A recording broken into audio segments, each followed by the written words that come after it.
India has said the 13 production-linked incentive schemes, or PLIs, rolled out in the aftermath of the COVID pandemic could lead to an incremental manufacturing output of $520 billion and double the workforce in relevant sectors over the next 5 years. Shubhada, how soon and how well will this spur manufacturing sector revival? Unfortunately, India missed the bigger link of manufacturing in its evolution of growth. Now, clearly, the government has rightly emphasized the whole role of manufacturing. It's not just for the creation of jobs, but it's also equally important to make India, with its natural advantages of raw materials, of cheaper labor on a comparative scale, and the manufacturing excellence which naturally inhabits India. All of these need to get harnessed, and that is the reason why the government identified this new platform and new design of growth called the production-linked incentives.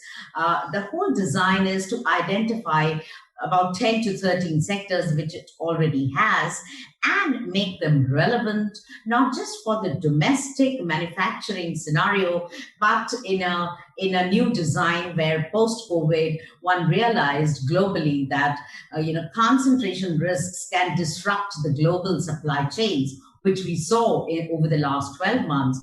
India has a big role to play.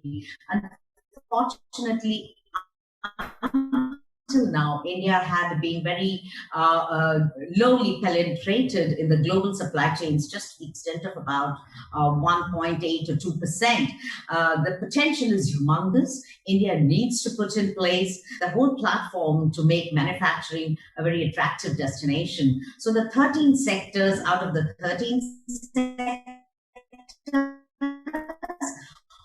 we are looking at 4 sectors processing which got announced today: mobile telephone, semiconductors, textiles. All of these are going to be very important, not just to bring scale and quality, but importantly to make India's manufacturing an international hub for in terms of creating centers of excellence, something similar to what China has been doing, and in the recent past, how Vietnam has actually showcased its excellence or creating a very growth-friendly ecosystem. So that's where India needs to put in place a very good policy design so that it becomes cost-effective in terms of overall, ecosystem.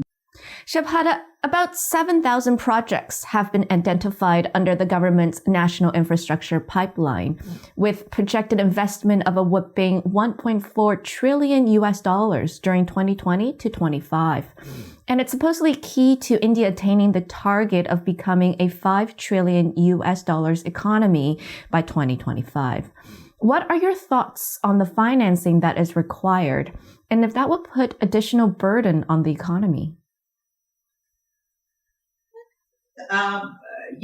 Infrastructure is the best multiplier that any country should adopt in terms of its investment design. The whole set of projects identified, incidentally, from 7,000 projects today, as I speak, the number of projects has gone up to about 14 to 15,000 number of projects that have got identified around worth about $2 trillion.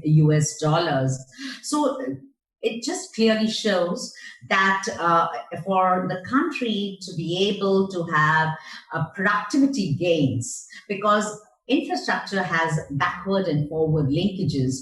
What are the forward linkages? It makes the whole ecosystem of creating national wealth at a much cost-effective way. So I would believe a whole partnership between the private sector and government is going to be necessary, and the funding would come from the domestic and the global players. As I said, it's going to be imperative to be able to attract both the global investors in terms of the long-term funds like a pension and sovereign wealth.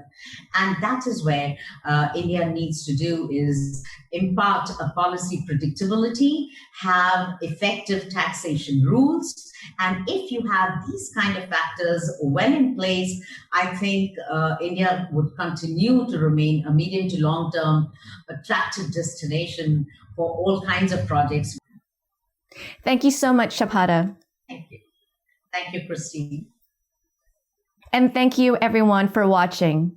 For more stories like this, please log on to asiatimesfinancial.com for the best Asian news on markets, economies, and more. I'm Christine Zhou reporting for ATF TV.